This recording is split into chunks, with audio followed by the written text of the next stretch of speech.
வெண்பொங்கல் சக்கரை பொங்கல் வைக்கலாம். இப்போ சக்கரை பொங்கலுக்கு இப்போ வந்து கொஞ்சம் அரிசியும் 1.5 டம்ளர் அரிசி, 1/2 டம்ளர் பாசிப்பருப்பு போட்டு வறுக்க வேண்டியதில்லை. பாசிப்பருப்பு வறுக்க வேணாம், அப்படியே கூட போட்டு ஊற வச்சிருங்க. ஒரு 1/2 மணி நேரம் ஊறினா போதும். ஊற வச்சதுக்கப்புறம் குக்கரில் வச்சு 3-4 சவுண்டு விட்டு நல்லா குழைய வந்ததுக்கப்புறம் இப்போ நான் வந்து இதிலேருந்து கொஞ்சோண்டு சக்கரை பொங்கலுக்கு எடுத்துருக்குறேன்.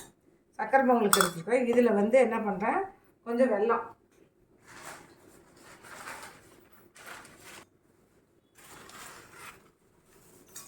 வெல்லம் போட்டுக்கிறேன்.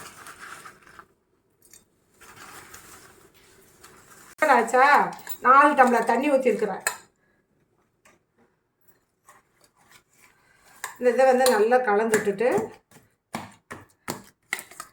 கட்டியை உடையிடும். கட்டி கொஞ்சம் உடையினா கூட பரவாயில்ல, மறுபடியும் குக்கரில் வச்சு தான் எடுப்பேன். இதுக்கு வந்து கொஞ்சம் என்ன பண்ணுறேன், நெய் ஊற்றுறேன். நெய் கொஞ்சம் ஊற்றி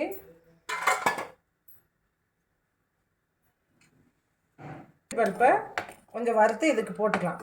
இதுக்கு அதுக்குள்ளே வந்து கொஞ்சம் சக்கரை பொங்கலுக்கு கொஞ்சம் ஏலக்காய் பொடி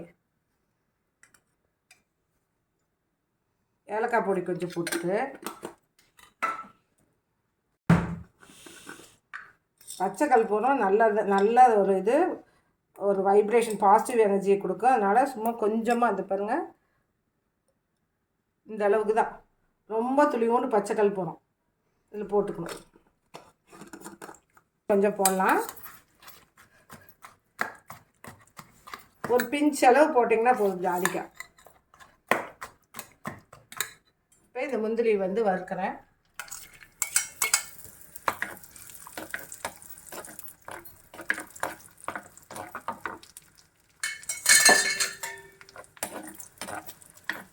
பொன்னிறமாக வறுத்துட்டு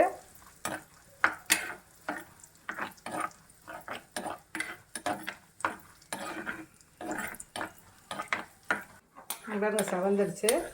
கொஞ்சம் நான் இதில் பாதி வெண்பொங்கலுக்கு போடலாம், இன்னும் கொஞ்சம் இருந்தால் கூட போடலாம் வெண்பொங்கலுக்கு.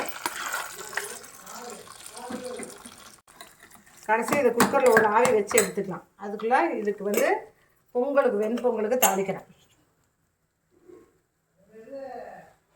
கொஞ்சம் நல்லா எண்ணெய் தாராளமாக விட்டு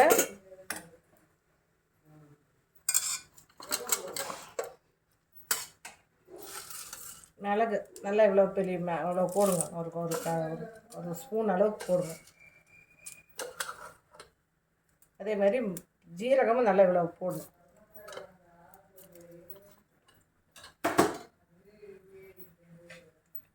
அதுக்குள்ளே இங்கே வந்து இஞ்சி, பச்சை மிளகா, கருவேப்பிலை வச்சுருக்கிறேன். இஞ்சி நல்லா பொடியாக கட் பண்ணி வச்சுருக்கிறேன். பச்சை மிளகாயும் அரிஞ்சு வச்சுருக்கிறேன்.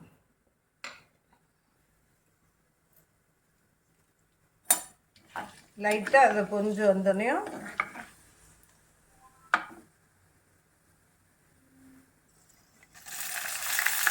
இஞ்சி, பச்சை மிளகாய், கருவேப்பிலை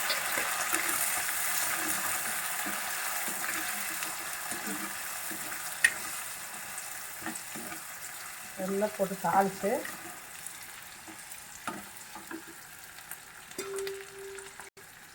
கொஞ்சம் உப்பு பொங்கலில் போட்டுக்கணும்.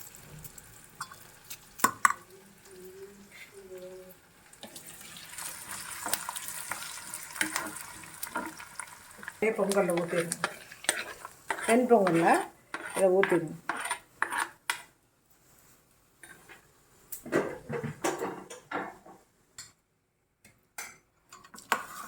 நல்லா கலந்து விட்டுட்டு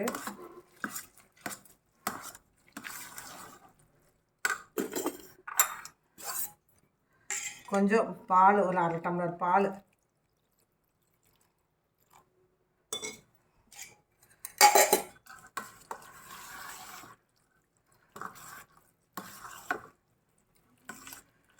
நெய் வந்து போடல தான் இன்னும். நெய் கடைசியாக இறக்கி வச்சு நெய் போட்டுக்கலாம். நெய் கடைசியாக போட்டுட்டு நெய் வேண்டாம், முந்திரி பருப்பு வறுக்கிறதுக்கு கொஞ்சம் போட்டதோடு சரி. இப்போ நெய் போடலை, நான் கடைசியாக இறக்கி வச்சு தான் நெய் போடுவேன். நல்லா கொல நல்லா இதே போதும். இருந்தாலும் இந்த உப்பு அதெல்லாம் காரம் இதெல்லாம் ஈவனாக போகிறதுக்காக எல்லா பக்கம் பரவி நல்லா ஒரே ஈவனாக வர்றதுக்காக போட்டு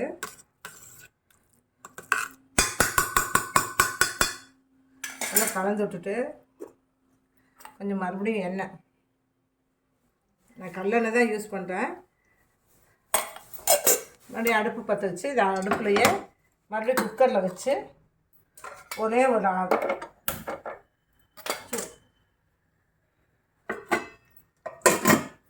வெயிட்டெல்லாம் போட வேண்டாம், சும்மா ஆவி வர்ற வரை போட்டிங்கன்னா போதும்.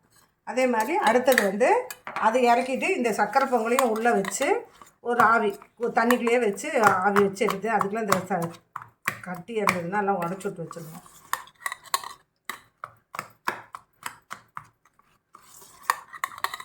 பொங்கலையும் ஆவி வச்சு எடுத்துகிட்டா போதும். ஆவி வர்ற அளவுக்கு வச்சு எடுத்துட்டா அவ்வளோதான்.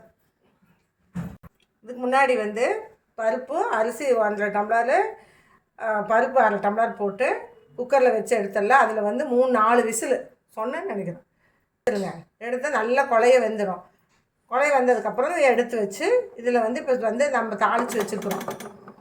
இது நல்லா ஆவி வர அளவுக்கு இருந்தால் போதும். நல்லா கொஞ்சம் ஆவி வந்ததுன்னா எல்லாம் ஈவனாக அந்த காரம் உப்பு இதெல்லாம் நல்லா ஈவனாக கலந்துடும். அதுக்காக ஒரு ஆவி வச்சு, ஏன்னா அதுக்கு டைரெக்டாக வச்சிங்கன்னா கீழே அடி பிடிச்சிடும். அதனால் நான் வந்து எப்போதுமே குக்கருக்குள்ளே வச்சு எடுத்துக்குவேன். எடுக்கிறேன்.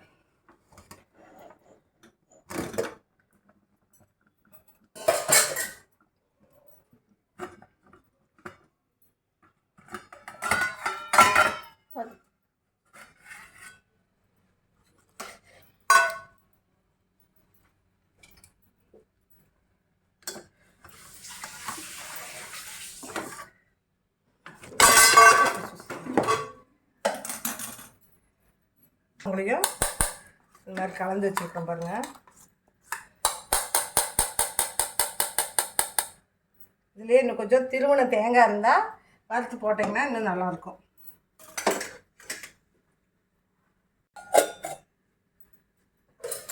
ஒரு ஆவி வர அளவுக்கு அந்த இதெல்லாம் நல்லா இதாகிறதுக்காக வைக்கிறது. ஒரு ஆவி வச்சு எடுத்திங்கன்னா நல்லாயிருக்கும். பாருங்கள், நல்லா எல்லாமே கலந்து நல்லா பொங்கல் பழம் நல்லா வந்துடுச்சு. இதை ஹாட் பாக்ஸில் எடுத்து வச்சுட்டு மேலால் நெய் தடவி வச்சிடலாம். அவ்வளோதான் சக்கரை பொங்கல். இப்போ அவ்வளோதான். இந்த மாதிரி இது சைடிஷ் வந்து இந்த பொங்கலுக்கு சைடிஷ் வந்து வெங்காய சாம்பார், பருப்பு போட்டு வெங்காயம் சின்ன வெங்காயம் பூண்டெல்லாம் போட்டு வெங்காய சாம்பார் சாப்பிட்லாம். கடல தேங்காய் சட்னி நல்லாயிருக்கும். அப்புறம் இன்னொன்று வந்து கத்திரிக்காய் கொத்து. கத்திரிக்காய் வந்து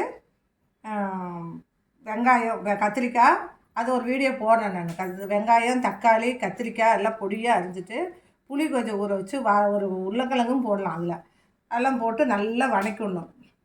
அப்புறம் கொஞ்சம் நல்லா திக்காக புளி ஊற்றி கொஞ்சம் உப்பு மிளகாத்தூள் எல்லாம் போட்டு நல்லா கடைஞ்ச மாதிரி வச்சு கத்திரிக்காய் கொச்சு அது நல்லாயிருக்கும். ஃபஸ்ட்டு சொல்லுங்கள். சக்கரை பொங்கல் பிரமாதம் A1 இருக்குது.